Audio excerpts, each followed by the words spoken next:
It's midsummer here in Scotland and things are starting to heat up. Today we're on the hunt for the elusive chicken of the woods mushroom.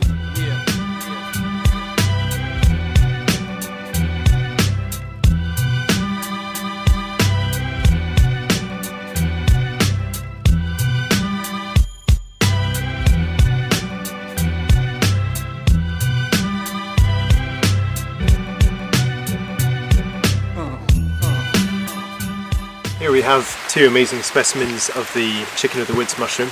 In Latin it's known as the Latipurus sulphurus, and it's also known as the chicken fungus, the crab of the woods, or the sulphur shelf. You can usually find this mushroom on dead or dying broadleaf trees here in the UK, but it also grows on conifers and things like eucalyptus trees. If you're lucky enough to find a chicken of the woods, this is a choice edible mushroom, so it's a really good one to find. It gets its name because the texture and even taste is incredibly chicken-like. It's got this amazing sort of white fibrous flesh inside, which is a lot like chicken breast. If you're going to harvest this amazing mushroom to eat, you can cook the softer and more flexible outside tiers exactly as you would cook chicken, so you could shallow fry them or grill them.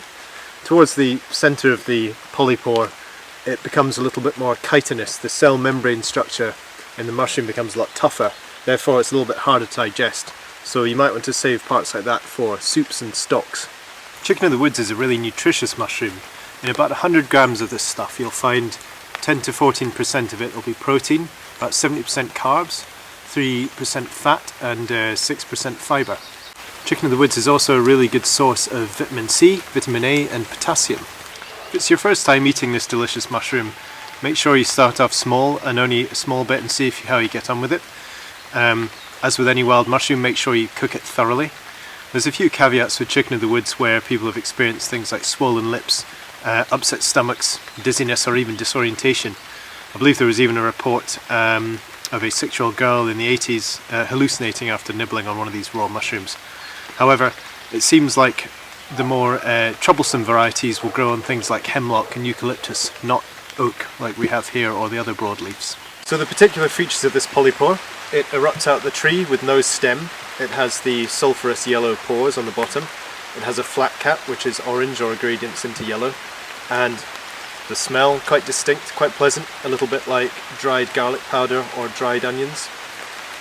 The yellow colour on the pores of the mushroom come from the bioflavonoid called quercetin, which is also highly anti-inflammatory, so that's quite exciting for medicinal uses. This particular specimen I've found on a oak tree that still has foliage, so it's still alive, but maybe it looks like it's rotting a wee bit, so in the next 5 years or so perhaps this tree is going to come down. If you're a beginner mushroom forager, this is a super easy one to identify because of these amazingly distinct kind of overhanging tiers of spongy bracket with that sulphurous yellow on the porous underside and the orange on the top. If you're looking to do a spore print of this mushroom, the spores are white. This mushroom is rarely going to be mistaken for anything else, apart from perhaps the jack-o'-lantern, which doesn't really grow here in the UK. But that one's easily distinguished because it has gills on the bottom instead of pores, and it also glows in the dark, so double check, see if your chicken of the woods glows in the dark or not. In 2003, apparently one was found in England that measured 16 feet in circumference and weighed estimated up to 300 kilograms. Another cool use of chicken of the woods is if you dry it, there's insecticidal lectins in it and they come out in the smoke, and it can be used as a mosquito repellent or midge repellent or fly repellent. I suppose this one's a bit of a tiddler in comparison to 300 kilos, but I think it's about 4 weeks old. I saw them first sprout out about 4 weeks ago, and it seems that every time there's a rainfall it can grow about another inch or two. One thing I've really missed in lockdown is chicken burgers, believe it or not, so I think I'm going to take some of this stuff back to the bungalow, get out the way of these midges, and make a chicken of the woods burger.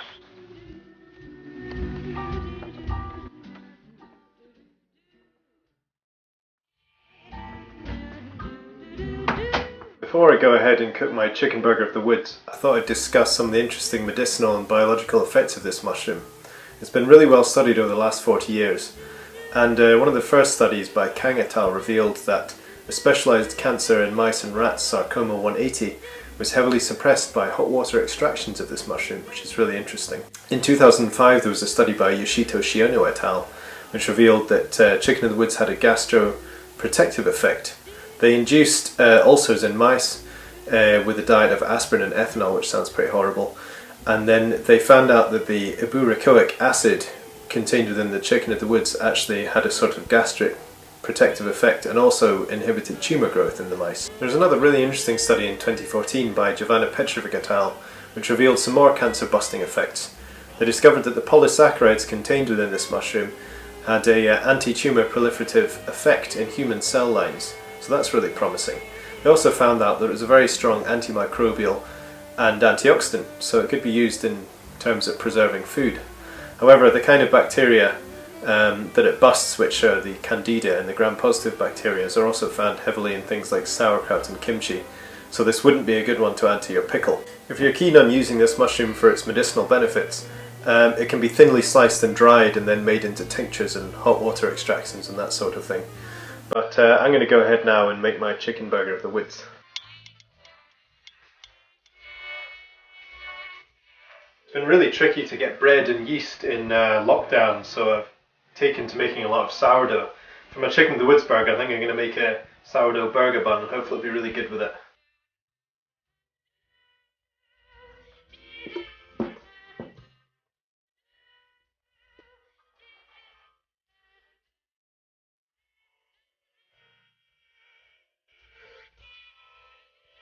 The last thing I'm going to make from a chicken of the woods burger is a mayonnaise with paprika, garlic, salt and pepper.